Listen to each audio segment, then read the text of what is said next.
warahmatullahi wabarakatuh. Perkenalkan, nama saya Ayu Adelia. Saya dari kelas manajemen RC2. Saya di sini akan menerangkan tentang kompetensi.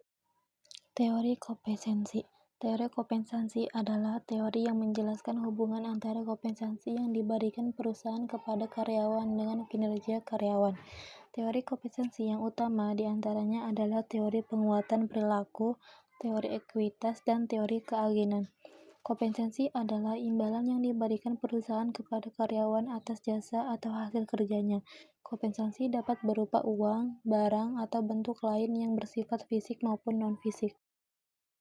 Konsep kompetensi adalah pemberian imbalan kepada karyawan sebagai bentuk penghargaan atas kontribusi dan pengorbanan mereka.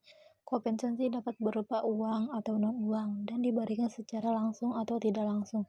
Kompensasi merupakan bagian penting bagi karyawan karena menggambarkan nilai dan kinerja mereka. Kompensasi yang tepat dapat memotivasi karyawan untuk memberikan performa terbaiknya. Jenis-jenis kompensasi finansial dan non-finansial. Kompensasi finansial adalah sesuatu yang diterima oleh karyawan dalam bentuk uang, contohnya gaji pokok, tunjangan, bonus, komisi, dan lembur.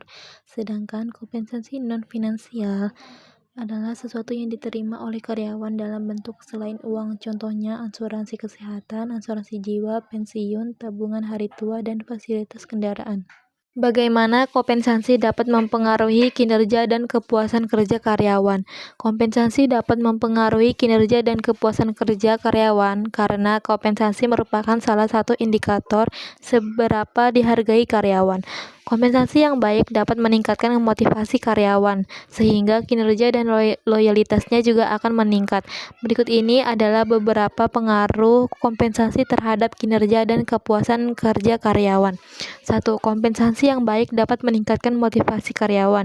2. Kompensasi yang baik dapat meningkatkan kinerja karyawan. 3. Kompensasi yang baik dapat meningkatkan kepuasan kerja karyawan.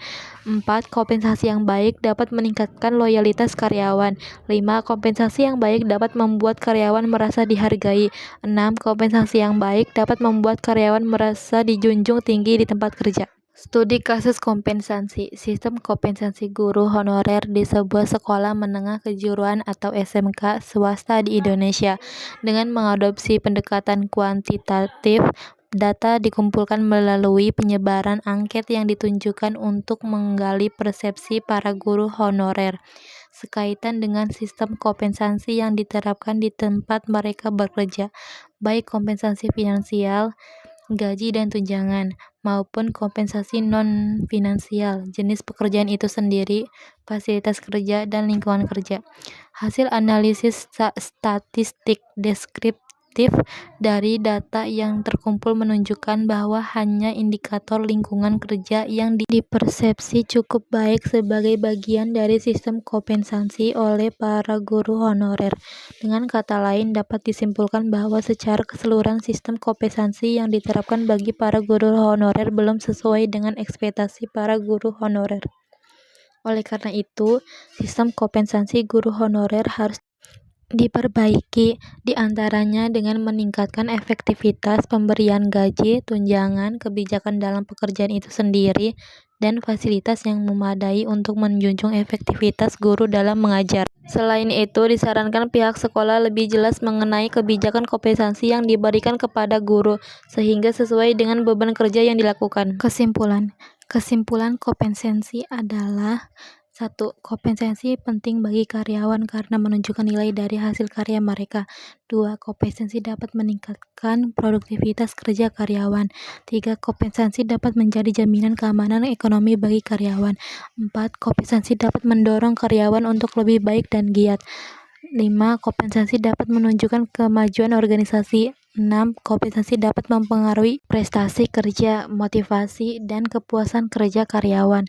7. Kompensasi dapat ditetapkan berdasarkan jabatan atau golongan, upah minimum, regional atau UMR, reward, insentif, bonus, tunjangan, dan lain sebagainya. Terima kasih. Cukup sekian dari saya. Wassalamualaikum warahmatullahi wabarakatuh.